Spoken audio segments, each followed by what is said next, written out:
ओम शांति।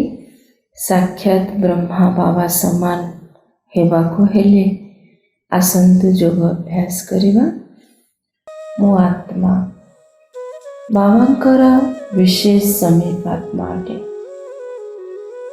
मो बाबांक ठारो दृष्टि नेउछि। मोर मस्तकरे भाग्यर तारा चमकुछि। स्वयं सर्वशक्तिमान बाबा को मु जानी पारिछि। भगवान निजे मो सहित अछंती। मु सफलतार तारका। मोर प्रत्येक पदक्षेप सफलता विजयी मोर जन्मसिद्ध अधिकार अटे। मोर सबकिछि ईश्वरीय सेवार्थ। ए शरीर मन धन सबकिछि समर्पण करिछि। मोर सबकिछि पदम गुणा जमा हेउछि। मु समय पूर्वरु सबकिछि सफल करुथिबा आत्मा। मु समय को केबे भी अपेक्षा करि न थाए, बरम कौनसी कार्य पाई मु सर्वदा रेडी रही थाए। मु केबे समय को अपेक्षा करि न थाए। संपूर्ण हेबार प्रस्तुति रे मु रहुथिबा आत्मा।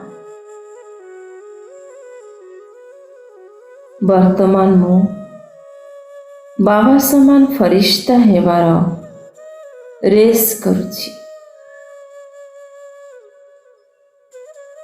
छोट छोट शब्द रूपी खेलनारे खेलिबा।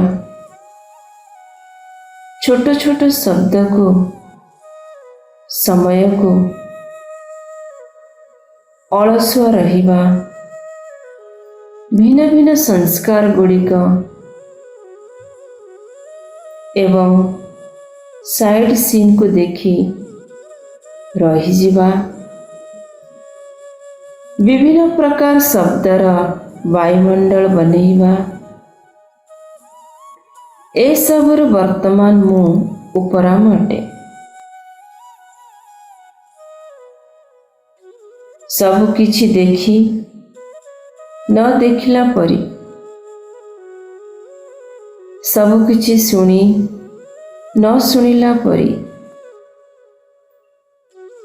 मु कौनसी कथा को प्रचार करे नहीं।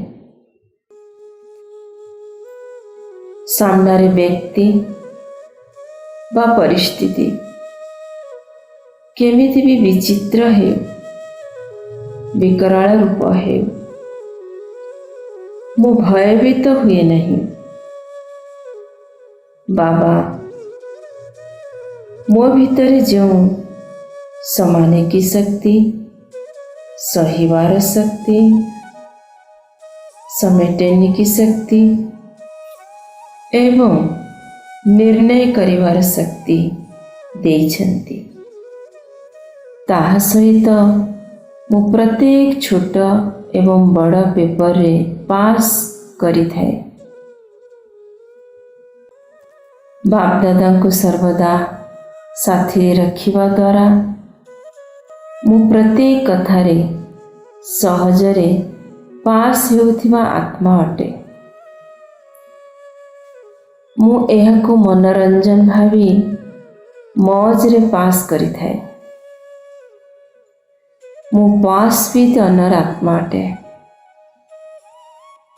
मोर संस्कार फरिश्ता संस्कार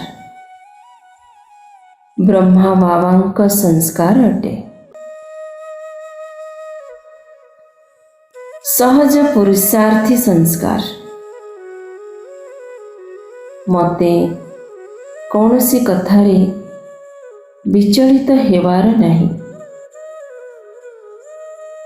कथा को बड़ करिबा ବା ଛୋଟ କରିବା ନିଜ ବୁଦ୍ଧି ଉପରେ ଥାଏ। କୌଣସି କଥା କଷ୍ଟକର ହୋଇନଥାଏ। ଏହା ଆମର ନିଜର ଦୁର୍ବଳତା ହିଁ କଷ୍ଟସାଧ୍ୟ ହୋଇଥାଏ।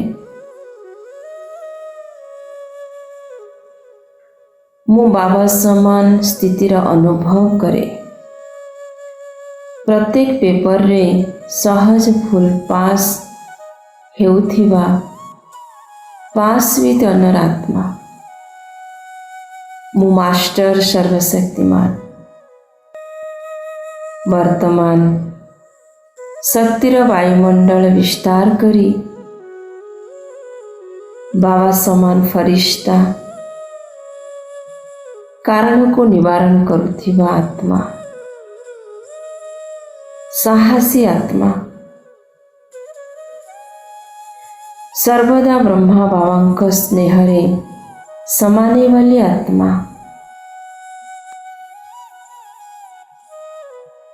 ମୁଁ ନିଶ୍ଚୟ ବୁଦ୍ଧି ବିଜୟୀ ଆତ୍ମା। ବ୍ରହ୍ମା ବାପ ସମାନ ଫରିସ୍ତା ଅଟେ। ओम शांति शांति शांति।